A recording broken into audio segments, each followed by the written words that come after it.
Yo, what's good? It's your boy Kurt, and today we have another reaction. So today, man, we have another legendary pull of an interview, man. We're gonna react to a Parsink magazine. I don't know how to pronounce this. Parsink. This is the premiere issue. Fit SB19 full interview, man. Gaano kalalim, no? Gaano kalalim pa ang kaya natin kukayin para makita itong mga interview na to, man. But we're here, no? We are here. Without no further ado, let's get it. From here. Ay, di joke. Where do we draw? Siyempre, isa na rin. Yung buhok ni Josh, nakaganon. Hanggang sa Piling ko pawis, no? Ang init siguro dyan. Kasi para dumikit yung buhok niya sa noo niya, ibig sabihin, pawis yung noo niya, no? Ibig sabihin, ang init dyan, tapos nakaganto pa sila ng suot, no? 18 na tumulong But they look so good on this suits, man. sa atin for Lalo kay Justin, no? Namin na-expect din na ganun ng kabilis. So, hindi na namin alam. Pwedeng maganda, pwedeng hindi. So, Get in the zone, break! How we are SB19! The old, intro. Yeah. Yeah. Drop it. Hey. Hey. Hey.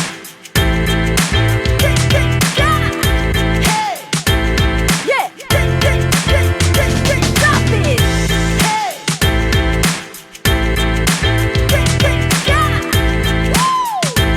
Yeah. You have to have that Drop it. now, man.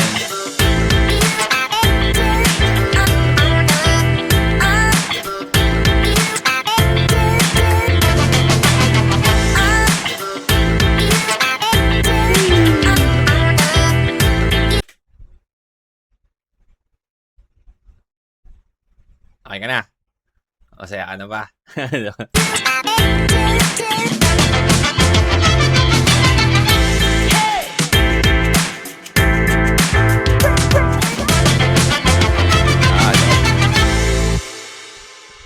Anong suot ni Josh dito? Parang plastic, na.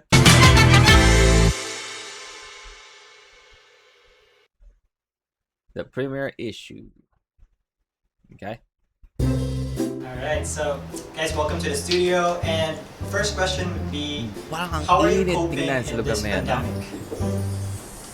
Tapos nakaano po sa kanila yung ilaw. Parang ang lapit pa ata ng ilaw sa kanila, no? Anyone can start. Ano? What's the And question? Guys, Sorry. welcome to the studio. And first question would be, how are you coping in this pandemic? Oh, this is during pandemic. I see.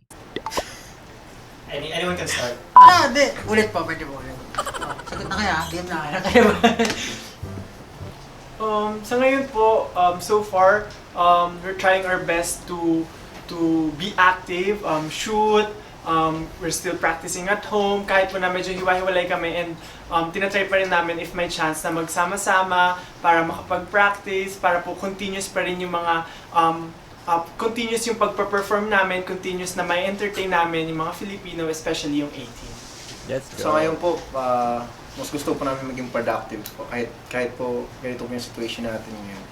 Gusto pa rin po namin na, yun nga sinasabi ni Justin, maging active para sa fans namin. And para rin sa amin. Yes, kung hindi man kami gumagawa para sa fans namin ng mga bagong contents, nag-iisip kami ng mga bagay para ma-improve yung skills namin, katulad po ng pagbe-bake distel, kumbaga ibang part naman bukod sa performing, what else? Ako po, nag-aaral po ako gumawa ng music, making beats. Yung iba naman po, nahihilig po mag-workout, katulad po ni Josh, kaya nga po ganyan yung damit. Productivity. Opo. Basta po, para mabuno po namin yung oras namin or magamit namin yung oras habang nandito tayo sa pandemic. maraming adjustment Well, to tell you honestly, big up sa SB19 because, again, nag-debut sila and then nag-trending yung dance nila at choreography nila for Go Up. And then we have pandemic. And, kung totoosin kung hindi nila ginalawan yun, pwede silang ma-dissolve, no? Sa pandemic na yun. Kasi nag-umpisa pa lang sila, eh. but they actually, really grind, man, releasing content, to make sure na maramdaman ng 18 na nandyan sila, 'di ba? Kasi unlike now, they don't have to like actually upload vlogs all the time because they always perform all the time, right? But during that time, hindi naman sila makapag-perform, intermission or something like that. So parang bago-bago pa sila, 'di ba? So basically yung fandom hindi pa, I mean meron na, no? Pero hindi pa ganoon ka, sabi natin katatag katulad ngayon, no? Hindi pa natin masasabi na kasing lakas siya ng fandom ngayon kaysa noon, 'di ba? Nung nag-uumpisa pa lang. So, I mean pag hindi mo nararamdaman kasi yung presensya, pwedeng mawala, 'di ba? Pwedeng makalimutan na lang din ng tao, 'di ba? Pwede silang malubog or ma-dissolve. But they actually, they make sure na mararamdaman ng mga tao nandiyan pa rin sila, no? They release contents, they upload cover songs, 'di ba? Nice, man. Mas na nangyari, pero like for the first few months of having this pandemic, medyo nahirapan din kami mag-adjust. Lahat naman, Takot din kami. Lahat talaga. Pero parang ngayon kasi parang syempre yun nga parang kailangan mo lang i-embrace yung change, ganun talaga. Hindi mo, maraming bagay na parang hindi mo ina-expect na mangyayari. So we have to adjust, we have to move on. And ayun, hindi naman titigil ang mundo sa isang idlog lang. Yes, sir. Thank you. What's your message to your fans who are struggling with the pandemic? Para para sa 1, 2, 3 go. For 18 alam 1, 2, 3, go. May bilang. namin na same lang naman tayo ng pinagdadaanan. Hindi lang ngayon, noon pa man din marami na tayong pinagdadaanan lalo na nung nag-start yung pandemya, and sana katulad din ng iba na sinusubukan nilang harapin and sinusubukan nilang parang labanan kung ano yung nararamdaman nila, hindi lang sa mga nakikita nila sa labas, kundi pati yung sariling dala nilang bigat. Sana katulad ng iba, kayanin din natin, kasi alam naman natin na in time malalampasin din natin to, and kahit anong problema man yung dumaan, alam namin nakakayanin nyo. Tsaka huwag kayong mag-alala kasi nga, di ba, sabi namin hanggat nandiyan kayo may SB19. So kahit paano, sana nabibigyan namin kayo ng kasiyahan, kaya ayun, nandito lang kami para sa inyo. Ayan, tama. Patuloy kaming gagawa ng mga kanta para sa inyo. Katulad nga po ng sinabi ni Stella, kung walang 18, walang SB19, and katulad din po ng sinabi sa mga I'm sorry, what is that cut, man? We have Josh staring at the camera, Ang 18, walang SB19. like just randomly focusing the shot to Josh na nakaganon, no? So then go back to wow, I'm about to say Sejun. Ew, Pablo. And katulad The thing is, I am one of the biggest fan of Pablo, but I am also one of the biggest hater of Sejun, like because of just the name. Sejun, I hate it, man. din po ng sinabi sa mga kanta namin, katulad po ng Ikako, na basta may pag-ibig sa puso natin tayo may magwawagi. Ibig sabihin nun, kumbaga, huwag kang matakot lumaban kasi may mga tao sa paligid mo na nagmamahal sa'yo and tutulong sa'yo in times of need, katulad nga po ng kinakarap nating pandemya. Let's go. So how do you keep yourself Pang inspired? yung answer na yun is pang pang Q&A Nga po ng kinakarap nating pandemya. with a So smile how at do the you end. keep yourself inspired, or where do you draw your inspirations from? From here, where do we draw? Isa na rin doon is yung 18 na tumulong Of sa atin for Of course. reaching this situation. I mean, kung nasan tayo ngayon dahil sa 18, so isa po sila sa talagang nagbibigay inspirasyon na para gawin namin, mag-continue kami sa mga projects, sa mga araw-araw na ginagawa namin, to be productive. And syempre, yung family din namin, of course, ayun, isa sa mga inspiration namin. And siguro din, yung isa't isa, yung mga pangarap namin, na may mga goal kami na pinangako sa isa't isa. So, ayun po, kailangan namin talagang galingan and mag-continue. Para sa akin, yung inspiration ko, aside from my family, my friends, siguro kumuha ko ng inspirasyon sa sarili ko. Kasi ginagawa ko to para sa akin. And dahil Para sa pangarap pamilya. ko, this is my dream, so I'm really trying my best. Why do we have like a random shot, man? Like, can we, naiilang ako, no? Can we have that, like, just a focus on who's talking? I mean, I don't know why. Para maabot kung ano yung nasa, yung mga goals ko, ayun po, gusto kong ma-achieve sa buhay. Tama naman. Kasi nga, di ba, syempre, 18 yung dahilan kung bakit nandito tayo ngayon. Yes. And syempre, as time passes by, gusto natin makapagpakita tayo ng better performers. Kumbaga, gusto natin mahigitan or maibalik lahat ng Oh, panigitan ang sagad na! Ano na sa atin, noong umpisa pa lang. ginagawa niyo ng effort para sa grupo natin. So, kami, talaga nagsistrive kami para maging better Yes. performers. Like, nag-iisip kami ng mga bagong bagay para ma-entertain yung mga 18. And with that, nagpapasalamat kami kasi sila yung nagiging dahilan kung bakit kami nagpapatuloy at bakit kami nag-i-improve. Let's go. You guys mentioned about your achievements. What do you think is your biggest achievement as a group so far? Ang mabuhay ngayong araw. Ano tingin niyo? Really, Biggest what? achievement natin? Ah, Dami. Siguro, biggest achievement. Flexible. Kasi maraming masasabing awards and all, pero yung biggest achievement, yung parang feeling namin na pag-inspire din kami sa ibang tao. Kasi yun naman talaga yung main goal namin as a group, yung makatulong sa ibang tao through our craft. I mean, yeah. They, napaisip ako kasi they already have pagsibol kasi nabanggit niya ikakoy. So, I assume we have pagsibol already, right?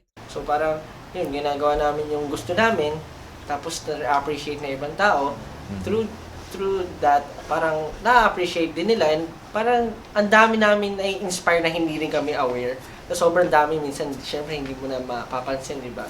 Marami rin yung silent fans na parang, alam mo yun, nakikinig lang sila pero hindi namin yung silent fans na parang, alam mo yun, nakikinig Lagi talaga may si Justice sa pag yung mga nagsasalita sila. lang sila pero hindi namin sila kilala, like talagang unlike yung mga ibang active fans. So yun, Yung mga talaga may ingay. I mean, biggest achievement. yung tama naman. medyo talaga vocal. Tsaka Nagiging through this fan. platform talaga, parang nakabuo kami ng one big family eh. Kaya rin tawag namin sa fans namin is 18. Kung babasahin mo siya in Filipino, atin. So everything that we have been through, everything that we're achieving right now, talagang pinagsasaluhan at talagang sinishare namin sa bawat isa. Kung nahihirapan man sila sa studies, ganyan, makikita mo talaga sa Twitter, Facebook, nagtutulungan sila, nagbibigay ng mga advices para matulungan yung isa't isa. If ever man na kailangan ng funds, nakikita ko na nagbibigay sila ng donation to True. each other. At yun yung masasabi ko na biggest achievement na nagawa ng grupo namin kasi hindi lang para sa sarili namin yung nagagawa namin, kundi Yeah, they were able to create a fandom na nagtutulungan, hindi parang hindi watak-watak, no? Like yung 18 as a fandom is hindi lang siya just just a fandom na parang SB19, but they actually help each other, no, which is very, very nice. para sa ibang tao. Ayun. Umpisa pa lang naman po, yun po yung pinaka-goal ng group namin is to inspire other people to our craft po, to our music, ganun. And sa ngayon po, nakikita po namin na marami pong mga katulad din namin na may mga pangarap na hanggang ngayon sinusubukan pa rin po nilang abutin yung pangarap nila na yun. Kahit kasabay po ng pandemya, alam po natin, mahirap po yun. Pero gumagawa po sila ng iba't ibang klase ng paraan para maabot po yung pangarap nila. Like, ayun po, may mga 18 po na sobrang mga magagaling mag-drawing, mga artists, and meron din pong mga 18 na gumagawa po ng song about SB19. Mga ganun po, nakaka-proud Yeah, and totoo. nakakataba po ng puso makita ng ganun. Kasi hindi lang po kami nakaka-inspire sa kanila, parang sila rin po nagiging inspiration ng iba, yung mga takot pong sumubok. Ayun. Tama. Right? Nice. That's very nice. Nakakita rin tayo ng mga minsan mga aspiring artists, 'di ba? Na nag-release na ng kanta or nag-rap na because they're getting confidence because of SB19 now. Because again, alam natin na SB19, they always push people na to take risk and to show their talents sa mga kanta nila, no? For the next question, Josh, can you fix your hair? Yes or no? Oh. And Akala ko kasama sa question. Ngayon Josh, can you fix your hair? no. Sinagot mo na. Question Do you guys have fears? Like, what's your biggest fear? Oh my God. Let's start with Ken. No fear. Ano? Favorite na joke talaga. Tonto. Ito ba yung pinaka first time na nasabi niya yung no fear, ha? Wala yung pinagkukuhanan namin. Kasi parang taon-taon si Justin eh. Ibig sabihin, is this the first time? Kasi na-joke na to ni Pablo before eh. Ng lakas. So, one of the interviews na napanood natin, no? Which is yung fans namin. Kasi siguro lahat Oh, naman I'm sorry, hindi ko tayo napakinggan si... mawala yung pinagkukuhanan namin ng lakas. Which is yung fans namin. Kasi siguro lahat naman siguro ng artist na siguro na pag wala na silang sumusuporta sa kanila. Parang, ay di naman sa lahat, pero mostly siguro ng mga artist, pag gano'n na walang sumusuporta, siguro manghihina din sila. So, kung wala yung fans namin, Mawawala feeling ko, yung manghihina rin kami. motivation, kumbaga, no? Parang hindi biggest fear yung nasabi ko. Kasi syempre ang dami eh. Parang hindi ko alam ano yung biggest doon. Pero meron akong isang isi-share na lang na fear. Okay. Nabasa ko lang siya din sa Facebook eh. Parang nakarelate ako. Parang sinasabi doon na parang natatakot kang makita ng tao yung ayaw mong makita sa'yo. So parang every time na, kaya parang alam mo yun, conscious sa sarili. Isa rin yung siguro sa takot ko na Takot mo ipakita Ayaw. yung sarili mo. hindi. That's the reason why we have the song Emoji and Quit. Man, that's the reason why we have the song Emoji and Quit. No? Hindi, parang meron ako nakikita na ayaw ko. Tapos may kita ng Nakikita tao nila yun sa'yo, sa akin. no? Ayun yung isa sa bagay na ayaw okay. ko. Parang Parang ayaw once na mo- makita nila yung bagay na ayaw ko mismo. Hypocrite. Okay, yeah, kind of different. Okay. Okay. Nice. For me, failure. Kasi feeling ko dati, ever since I was a kid, parang feeling ko sa sarili ko, failure na ako nun. Tapos parang Ayaw mo talaga. Ah, Hindi, mali, sorry. ano daw? failure na ako nun. Tapos parang Ayaw mo talaga. Hindi, mali, sorry. feeling ko, failure Sabi niya, na may ako tama ka na? nun. Tapos parang Ayaw mo talaga. Hindi, mali, sorry. Sabi ko tama. I mean, I agree. parang nung bata ako, hindi ko ina-expect na mapupunta ako dito after all these years na parang, ayun, kasi kala ko dati patapon na yung buhay ko, gano'n, parang hindi ko, Babe naman is still dito. Ang behave. yun, gano'n. So, takot ako mag-fail kasi parang ang dami ko na yung pinagdaanan bago ako makarating dito. So, ayokong masayang lahat ng Nakaka-ano yun, no? Nakaka-trauma. Ano sabihin? Yun na nga, kasi, again, if kaya naranasan mo yung sobrang hirap, no? Like, naranasan ni Josh. And then, slowly, naramdaman mo na, oh, okay, naabot ko na yung pangarap ko, unti-unti, no? Umangat na ako, unti-unti. Yung fear mo na baka malaglag ka na naman ulit, no? Doon sa dati mong, sobrang lumalala, tumataas, no? So, parang yun yung, hindi mo masisi si Josh sa bagay na yun, no? Kasi kahit nga ngayon, di ba? Sa may time first nila na parang, this is one of his fears as well, pa rin, no? Na, that's why sobrang, niya sa pera, no? Kapit niya sa pera because, again, we do have this, like, strong fandom. SB19 is namamayagpag, no? But you don't know, di ba? Hindi mo alam, wala namang sigurado, no? Hindi mo alam, di ba? Knock on wood, paano pag, suddenly, SB19 just disband or something for some reason, right? Again, just knock on wood, just for example, man. And naging pabaya si Josh, like Josh is just party or something like that, nagwaldas, no? Like, there's a big chance na baka ba ulit siya doon, no? No? And, kailangan ulit siya mag-climb up again. So, kasi again, sabi nga walang sigurado sa So, hanggang ngayon ginagawa pa yun ni Josh, di ba? Hindi siya nagiging complacent. pinaghirapan ko. So, I'm trying to prevent it. So, ayun. So, siguro failure lang. I agree. Failure. Yeah. Hindi ganun. I feel like, isa sa mga Sige. I agree. fear na karamihan sa akin. Ako yung, actually, No before I even became a member of SB19, takot talaga ako mag-perform. Takot ako sa big crowds. Pero No, love ko na talaga yung music. Para sa akin, ayun nga, nasasabi ko na ito before na para sa akin, music is medicine. Parang lahat ng frustrations ko, kung masaya ako, malungkot, Bubuhos doon sa ko nilalagay, gumagawa ako ng kanta. And through that, na-release ko yung stress ko. And ever since nagawa ako ng kanta, ever since nakasulat ako ng kanta, lalo na yung Go Up, which is yung story ng SB19, nakita ko na maraming na-inspire, maraming na-motivate.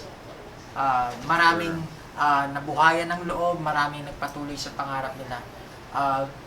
Masasabi ko lang, dati sumusulat ako ng kanta para sa sarili ko, para matulungan yung sarili ko. Ngayon, sumusulat na ako ng kanta para matulungan din yung ibang tao, hindi lang yung sarili ko. So, feeling ko yung fear Pablo is just giving Q&A level of answers in here, you know? Like, what the ko hell? yun na-overcome ko na dahil sa Q&A nakita level kong answer. effect, which is yung butterfly effect. Kumbaga, patuloy. Kumbaga yung pangarap ko, pinush ko, nakakita ng iba na pinagpatuloy na yung pangarap nila, nag-share na, parang napapasa na sa iba. So, I think, naging successful ako sa pag-conquer ng fear ko. So yung fear na yon nag-disappear na. Tama. Nag-disappear. Nag-iintay siya, no? Kaya iniintay niya talaga yan, no? Iniintay Nag-share niya na, matapos. parang napapasa na sa iba. So, I think, Ayan, napangiti na siya, no? Okay. May pumasok na entry sa utak ko. naging successful ako sa pag-conquer ng fear ko. So yung fear na yon nag-disappear na. Tama. Diba? Tsaka no fear. The joke lang. Step. Ako po, dati, pag tinatanong po ako na parang, saan ka natatakot? Ang mga nasasabi ko lang yung mga normal na bagay like Sakto lang. insects, ganun, clouds, multo. spider. Pero ayun po, lately parang na-realize ko, parang habang tumatagal po, parang mas nakakatakot po pala yung sarili ko mismo. Parang ayun po. Very poetic. Kasi parang habang nandito po, Sabi ni Pablo, poetic daw. Very Kasi- poetic. kasi parang Poetic. parang habang nandito po ako sa parang career po na tinataha ko, parang ang dami-dami ko pong mga naiisip, mga nare-realize, tas hanggang sa nagugulat na lang po ako, kalaban ko na po pala yung sarili ko. Parang Jeez. ang dami ko na pong realizations True. and parang kahit yung sarili ko po, kine-question ko na. Extra ulit si Pablo dito. Imagine ko tayo yung pag shadowboxing ka sa sarili mo. No? Kailangan ko na yung sarili ko. Pipigil ng tawa to. Parang ayun po, parang ayun po, ang hirap lang isipin na parang tinatry kong mag-grow pero yung sarili ko mismo yung naghihila sa akin pababa. So parang habang nag-overthink ako ng sobra, parang mas dun po ako parang dun po nawawala yung glow sa akin. Parang light stick na parang tinatry kong umilaw pero parang siya yung sarili ko rin nagbe-break sa akin. Parang ganun. Yun po yung kinakatakot. Metaphor po yun. Metaphor mo yan. Hindi, I mean, I Daan agree sa to ano, that. Kasi po, metaphor. pag naging artist ka, talagang magiging vulnerable ka sa maraming tao. Magiging vulnerable ka sa criticisms, True. ganyan. Maraming masasabi. Yeah, true. Okay, just realized, no? Di mo masisisid si Stel to, say that. Because, again, during this time, you motherfuckers are keep on, saying a lot of things to Stel, which is... yung mga tao sa'yo na pwedeng ikabagsak mo, pwedeng Sure. ikapanghina ng loob mo, and pwede mo rin Gamitin. parang gamitin para ma-motivate ka. Merong times din talaga na nafe-feel ko yung ganun na parang katulad kay sister na parang, ayun, parang hindi mo naman kailangang isipin pero iniisip mo kaya nanghihina yung loob mo, nanghihinaan ka ng loob. Ayun po. Pero meron din naman times na talagang kakalabanin mo yun, parang magagawa mong ma-overcome dahil nga sa mga tao sa paligid mo na oras.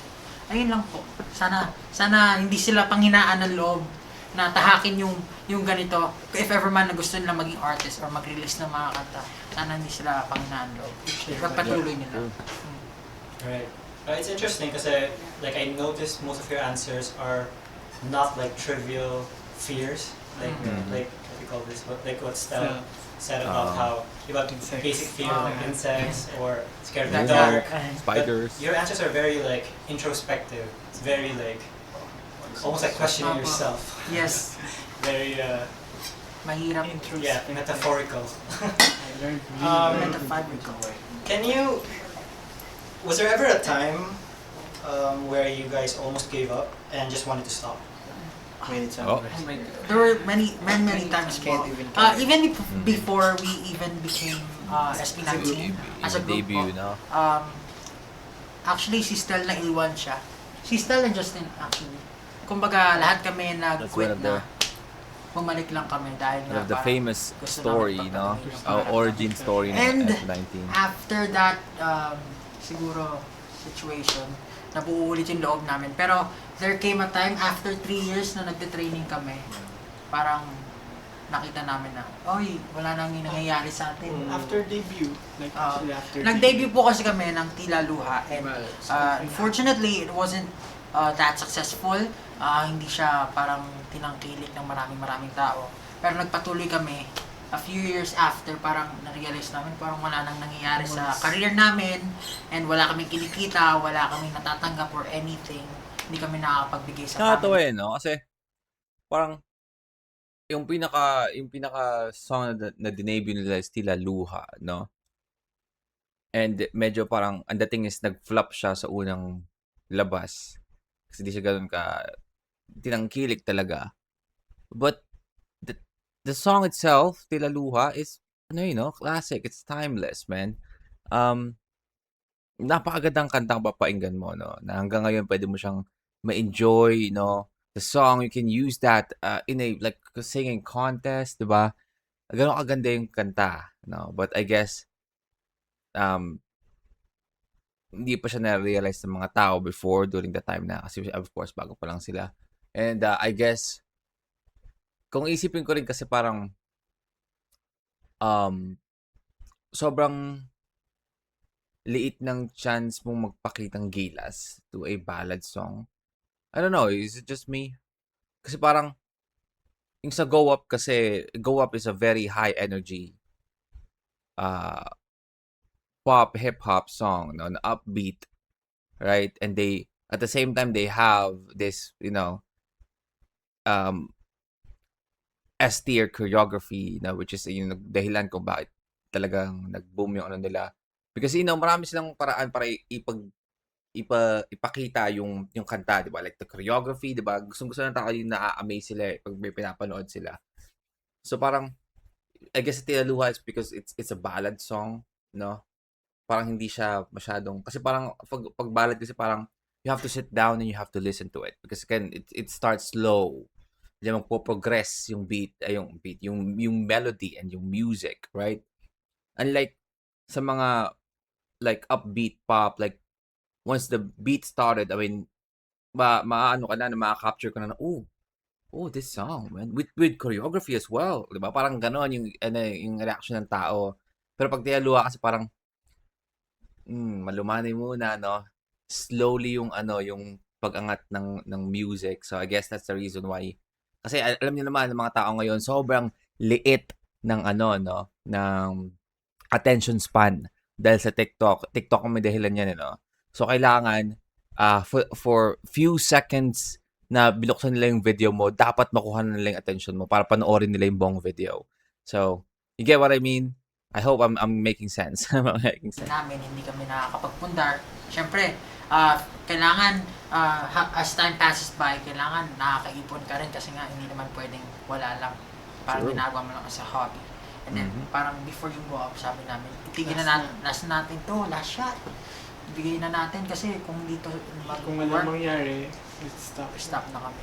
Unfortunately, ayun po, yung Go Up po talaga yung redemption song namin.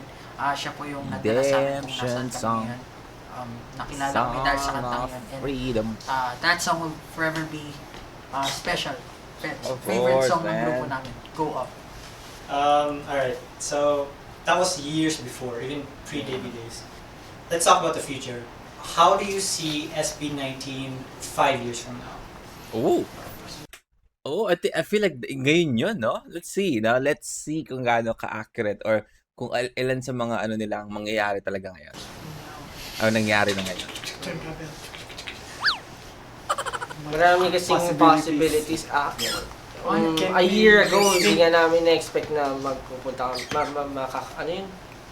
Magkakaroon kami ng awards. Tapos tulad sa Mix, sa Wish. Tapos yung mapabilang sa Social Billboard. 50 o Billboard. Parang yun parang dream come true ng mga artists na yun. Diba? Parang hindi namin na-expect din na ganun lang kabilis. So, hindi na namin alam, pwedeng No, man.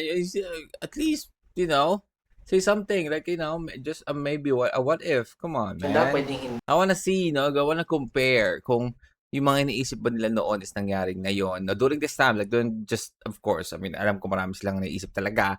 No, but I just wanna hear it, So, mangyari. Pero yun nga, 5 years. syempre may goal kami. Yun, Apa. may goal tayo. Siguro yung goal po talaga namin is to establish domination. K-pop not World domination, control the world, you know, like a dictator or something. Naging masama, you know, world domination. We're gonna be the dictator of the music industry. just here in the Philippines, but all over the world. Kumbaga parang Okay, that is already happening, dahil right? talaga yung Filipino talent na eto, K-pop. Tapos parang dinadayo na tayo ng iba't ibang mga lahi dahil nga meron tayong entertainment na katulad nito, katulad I mean, na may pagmamalaki that's natin one na of the kaya-kaya classic natin answer, makipagsabayan for this type sa of iba't question. ibang bansa. And ayun po yung nakikita ko parang syempre pag nandito ka naman sa career na to, hindi ka naman mag-isip na hindi walang mangyayari sa atin. Syempre, you always think like positively. And yun, naisip ko and kahit siguro hindi mabilis yung proseso, mabagal man, hindi kami susuko hanggang sa makamit namin yung goal na yun nga, ma-establish yung K-pop. Syempre, world domination yung ano natin. Let's go, world domination, man. We're gonna conquer the world, man. Like what Spanish did to the Philippines, and Gusto rin namin talaga. we're gonna, it's a payback time, motherfuckers. Totoo lang, kung walang pandemic, gusto rin talaga. Marami kaming plano and all. Pero syempre, kailangan natin mag-adjust for everyone din. For everyone's safety. Syempre, gusto talaga namin makapag-perform din. Syempre, Hollywood, US, sa all over Asia, all over the world. Ganyan, actually, all over the world. Gusto namin makilala yung talento ng Pilipinas at makatulong sa economy and in the future, who might know, diba? Baka magkaroon na talaga tayo, mag-focus na rin yung mismong government, yung ano natin sa ganitong, yung Yeah, hindi nangyari. I'm sorry, hindi nangyari yan, Josh. I'm sorry, Josh. Josh, I'm sorry, hindi nangyari. K-pop. Mas ma-promote. Hindi tayo. nangyari, Hindi lang Josh. K-pop, pero OPM. Diba? Nagkaroon tayo ng show, no? Looking for the next. Idol. What? Oh, I mean, it's not a show, but they actually have like a onesie, diba? They have a new girl group, which is Sonara, which it kinda come true. Kinda. Not a show though. What's the best compliment you got from someone? Oh my God. Ako po ay sobrang nahihiya ako pag kino-compliment ako. Parang kaya may nagsasabi sa akin na "Oy, ang galing mo, iibahin ko yung topic." Ay, hindi ang ganda mo, ganun. Kasi hindi ako sanay. Hindi ko rin alam anong i-reply sa ganun. Pag siguro pag harap-harapan sinabi sa'yo, parang ang awkward, di ba? Parang ang awkward pag gano'n. Pero pag siguro pag through I mean, you guys ever answer the question? Answer the question, please. What's the best compliment you got from someone? Oh my God. Best compliment. Ako po ay sobrang nahihiya ako pag kino-compliment ako. Parang kaya may nagsasabi sa akin na "Oy, ang galing mo, iibahin ko yung topic." Ay, hindi ang ganda mo, ganun. Kasi hindi ako sanay. Hindi ko rin alam anong i-reply sa ganun. pag siguro pag harap-harapan sinabi sa'yo, parang ang awkward, di ba? Parang ang awkward pag gano'n. Pero pag siguro pag through SNS, parang okay lang naman. Pag SNS, makakapag-isip ka kung paano ka. Guys, Kasi best hindi nakikita compliment. yung reaction mo. Best compliment, guys. Makakapag-isip ka. Di naman Pero pag paharap ang hirap gawin. Ako lang to. Anong best compliment mo? Best compliment. Sabi ako mag-isip. Ako, Ano? syempre honest ako eh. Hindi na ako kapaka-hypocrite sige, pa. sige. Diba? Hindi, parang sinasabi sa akin na Sexiest man na. Ay, parang sa mga hindi nakakalam. Yan. Yung mga sexiest man in the Philippines. Yung best compliment na parang narinig ko, yung parang may sense yung mga, Pinagagawa mo. parang mga sinasabi ko, yung parang iniisip ko, ganun. Hindi lang parang parang, yun Natawa yung kayo best na eh. compliment for me. Kasi, syempre, ibig sabihin, para for me, so, hindi naman pala ako weird or what, parang, talaga namang makabuluhan yung mga naiisip ko. Kasi minsan iniisip ko, baka weird lang ako, gano'n. Sexiest man, hindi. It's like, yeah. Ako po, hindi ko alam kung best compliment siya or burden or another responsibility. Pero, since yun din naman yung gusto ko rin naman makatulong sa mga ibang tao through my story, through our story. Siguro yung best comment is, your music saved me. Your music saved my life. Makes sense kung bakit parang sabi nyo naman, parang burden because parang umaasa sa yung mga tao, no? Because of that, umaasa sa yung mga tao na, you know, ikaw yung magiging takbuhan nila through your music, no? Para sa, sa mga nararamdaman nila sa buhay, no? Parang ganyan. So parang, you have the responsibility to, of course, you know, to release more songs, something like that, no? Na pwede pang makasagip ng iba, na marami pang tao. Get what I mean? Kumbaga, kung iisipin mo, ang laking impact ng nagawa mo sa buhay nila, hindi lang para sa sarili mo. Kumbaga, Para sa kanila din, no? ikaw yung naging dahilan kung bakit gusto nila lumaban sa buhay. And sobrang gandang feeling, sobrang nakakatuwa, sobrang fulfilled as an artist yung pagiging artist namin with that comment, with that talagang iba yung feeling. Still. Nag-iisip ako parang ba? Best compliment. Siguro po Ang sa taas akin. ng note. Hindi. feeling ko yung parang yung mga friends ko before. Kasi kilala po nila ako sa sobrang loko-lokong tao. Parang loko-loko na friend, parang laging parang hindi mo loko-loko. masiseryosong tao. Parang sobrang loko-loko. Pero ngayon po pag nakikita nila ako, parang nasasabi nila, uy, nagbago ka na. Parang In a good way. Parang nagbago na yung Pananaw mo sa buhay, parang pag-iisip mo kahit paano nag-level up. Kasi ako po, aminado, isip bata pa rin po ako ngayon. Pero yung mga friend ko, sinasabi po nila na kahit paano, nag-iba na po yung Nag-matured, level of kahit thinking. paano, So no? feeling ko yun po yun. Nagbago ka na. Bago alas Bagong alas din. Ako, dati pa talaga, I never thought na may mga tao talaga makapag-appreciate ng voice ko. Kasi hindi ako ganoon ka, Is this a compliment from Pablo? tawag dito. Hindi ako ganoon confident sa voice ko kasi yung range ko mababa lang, tapos malalim yung boses ko. And then nung inano ako ni Diyos, sabi ko sa kanya dati na hindi naman maano yung boses ko, yung mababa lang yung boses ko, hindi mataas yung range ko. And habang tumatagal, ngayon parang naging na-appreciate ko na yung boses ko dahil may mga taong nakaka-appreciate na. Let's go. And sa akin, wala akong... di ba? Na nag-improve ka, gano'n, di ba? pero Pogi? bukod doon, hindi. Sorry. Pogi. Other than, parang, hindi ko alam kung compliment siya, pero parang na-appreciate ko every time na parang tinatrust ako. Parang kayo sa isang bagay na yeah. ikaw gumawa nito, ganyan, o sa yung part to, parang Tinatrust. medyo... Hatid mo ako sa bahay Kasi yun yung strength ko eh. Parang ganun, kung saan na, parang alam mo yun. Ibig sabihin, tinatrust nila ako sa bagay na yun. Ibig sabihin, alam nila na kaya ko. So parang compliment na rin. Okay, alam Nice ko. Okay, walang choice. Pagdating sa pagko-choreograph, siya talaga yung namin, siya yung nilalapitan namin. Oo. Lapitan namin. Siya yung malakas doon, di ba? Ako. Ha? Hindi naman ako. Ay, si di ba? Slide ka doon? Slide ka doon? Oo, tama? Kahati ka na. Sige. Aking kahante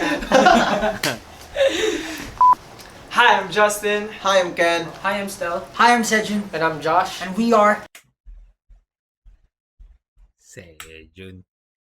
Sejun Ka daw. na. Sige. Aking kahante Hi, I'm Justin. Hi, I'm Ken. Hi, I'm Stel. Hi, I'm Sejun. And I'm Josh. And we are... SB9 Scene. Please watch out for the premiere issue of Persync Magazine. And please visit Persync. www. Paano? And I'm Josh. And we are... SB9 Scene. Please watch out for the premiere issue of Persync Magazine. Persync. And please visit www.persync.com. Be in sync with Persync. Persync. Okay. Awesome. Okay. Persync. Alright, that is again SB19 with their interview with Persync Magazine. Right now, alam na natin kung ano pigkasin. Persync Magazine, premiere issue with SB19, full interview. That is a great interview. You know, aside from medyo parang I don't really like the position ng camera, no, and also like parang naiinita sila sa text, parang sabog na sabog yung yung ilaw sa paligid nila, no? Aside from that, the whole interview, I mean, to tell you honestly, the mga question, there's no, hindi naman bago. Totoo sin. You know what? Totoo, no?